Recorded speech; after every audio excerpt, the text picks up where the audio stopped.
Chennai Kannagi Nagar, tsunami நகர் மற்றும் எழில்நகர் உள்ளிட்ட பகுதிகளில் சிதலமடைந்த குடியிருப்புகளை சீரமைத்து குடிநீர், மின்சாரம் உள்ளிட்ட அடிப்படை வசதிகளை திமுக அரசு செய்து தர வேண்டும் என்ற கோரிக்கை எழுந்துள்ளது. அடிப்படை வசதிகள் இன்றி அல்லல்படும் மக்களின் அவலநிலை குறித்து பார்க்கலாம் இந்த செய்தி தொகுப்பில்.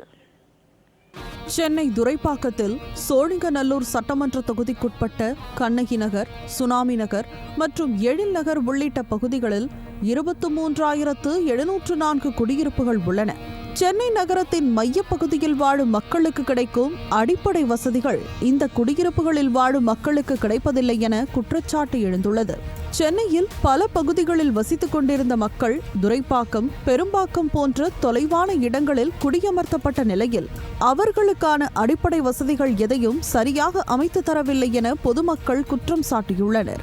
அடிப்படை தேவைகளான சுத்தமான தண்ணீர், பெண்களின் பாதுகாப்பு, தெருவிளக்கு, சமூக விரோதிகளை அகற்றுதல், சுகாதாரமான சூழல், முறையான மருத்துவ வசதி போன்ற எதுவுமே இல்லை என்பது அப்பகுதி மக்களின் குற்றச்சாட்டு.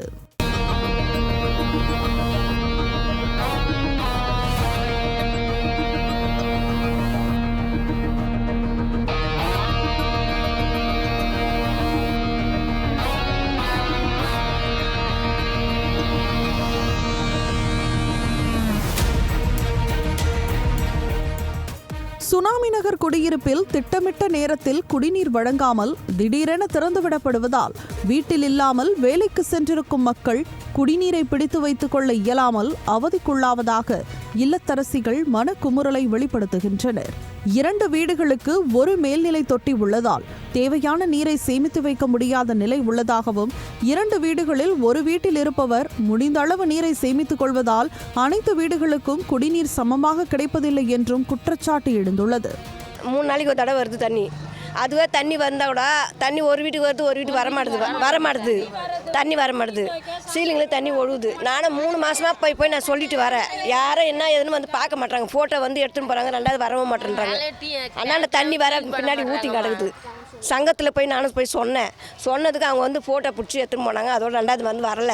டேங்க் எல்லாமே மேலே க்ளீன் பண்ண மாட்டாங்க, மூடி இருக்க மாட்டேதான். தண்ணியில் காக்கா, பூனை எல்லாமே செத்து கிடக்குதுங்க. எலி எல்லாம் செத்து கிடக்குது. அந்த தண்ணி தான் குடிக்கிறோம். நாங்கள் என்ன பண்ணுறது? அது கொஞ்சம் சரி பண்ணி விட்டா கொஞ்சம் நல்லா இருக்கும். எத்தனை வாட்டி தான் கம்ப்ளைண்ட் பண்ணுறது யாருக்கு? நாங்கள் தரமற்ற குடிநீர் விநியோகிக்கப்படுவதால் சமைப்பதற்கும் குடிப்பதற்கும் கேன் தண்ணீரை விலைக்கு வாங்கி வருவதாகவும், கட்டிடங்களின் மாடியில் உள்ள நீர்த்தேக்க தொட்டிகளில் இருந்து நீர் கசிந்து வீணாவது மட்டுமின்றி கட்டிடங்களும் சேதமடைவதாக சுனாமி நகர் குடியிருப்பு வாசிகள் குற்றம் சாட்டியுள்ளனர். எழில் நகர் குடியிருப்பில் உள்ள மின்சார கேபிள் வயர்கள், மின் இணைப்பு பெட்டிகள் சிதிலமடைந்து திறந்த வெளியில் மூடப்படாமல் ஆபத்தான நிலையில் உள்ளதால் உயிர் பயத்துடனே வாழும் நிலை உள்ளதாக பொதுமக்கள் வேதனை தெரிவித்துள்ளனர். கரண்ட் வந்து ஒரு மாதிரி ஒயரெல்லாம் படிக்கட்டெல்லாம் தொங்குது, குழந்தைங்களாம் போது வருது. எதனா நாங்கள் யார்கிட்ட போய் சொல்கிறது? சொல்லுங்க. எந்த பிரச்சனையாக வந்து இன்னும் எதுன்னு கேட்க மாட்டேங்கிறாங்க. எதனா ஒரு அர்ஜென்ட்டுனா தான் மேலே வராங்க. ஃபுல்லாக செவருலாம் பாச பிடிச்ச மாதிரி இருக்குது எங்களுக்கு. நாங்கள் எங்கே போகிறது சொல்லுங்க? சீலிங் ஃபுல்லாக தண்ணி வருது. ஃபேனுக்கு கைண்டு ஈனு தான் என்ன வருது சொல்லுங்க? எங்களுக்கு நிம்மதியே இல்லை. எங்கள் தீனு வந்து போட்டு நாங்கள் அங்கே தான் நிம்மதியாக அந்த பெயிண்ட் அடித்து ஃபுல்லாக அப்படியே அந்த பூனை முடிச்ச மாதிரி கரையாக இருக்குது. செவருலாம் தண்ணி இறங்குது. பாத்ரூம் அடைச்சிக்கிட்டு இந்த கீழே சஸ்பெண்ட் அடிச்சிக்கின்னு எடுக்கிறாங்க. அந்த தண்ணி சாமான் தைக்கிற தண்ணி வந்து நுரைச்சிக்கின்னு நிற்கிது. அதையும் யாரும் பார்க்க மாட்டேங்கிறாங்க. நாங்கள் நிறைய கம்ப்ளைண்ட் பண்ணிட்டோம். யாரும் வந்து கண்டுக்கப்பட்டாங்க. அந்த படியை கொஞ்சம் போய் பாருங்களேன். இந்த ஒயருங்க அப்படியே தொங்குது. குழந்தைங்க பிடிச்சி இழுக்குதுங்க. ஷாக் அடிச்சு ஒன்று இறந்துச்சுன்னா என்ன பண்ண முடியும்? இதனிடையே மக்கள் நல்வாழ்வுத்துறை அமைச்சர் சுப்பிரமணியன் தலைமையில் மக்கள் குறைதீர்க்கும் முகாம் நடைபெற்றது. இந்த முகாமில் பங்கேற்ற பொதுமக்கள் பல்வேறு கேள்விகளை எழுப்பினர். மக்களின் அடுக்கடுக்கான கேள்விகளுக்கு பதில் கூற முடியாத அமைச்சர் அங்கிருந்து உடனடியாக புறப்பட முயற்சித்தார். இருப்பினும் மக்கள் அமைச்சரை முற்றுகையிட்டு கேள்வி மேல் கேள்வி கேட்டு துளை தடுத்தனர். இதனை எதிர்கொள்ள முடியாமல் அமைச்சர் மா சுப்பிரமணியன் ஓட்டம் பிடித்த சம்பவமும் அரங்கேறியது.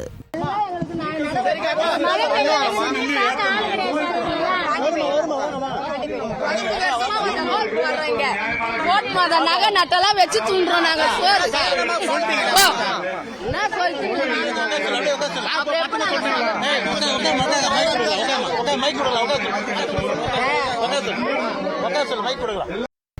ஆகவே கண்ணகி நகர், சுனாமி நகர் மற்றும் எழில் நகர் உள்ளிட்ட பகுதிகளில் சிதலமடைந்த குடியிருப்புகளை சீரமைத்து குடிநீர், மின்சாரம் உள்ளிட்ட அடிப்படை வசதிகளை திமுக அரசு செய்து தர வேண்டும் என்பதே அப்பகுதி மக்களின் கோரிக்கையாக உள்ளது.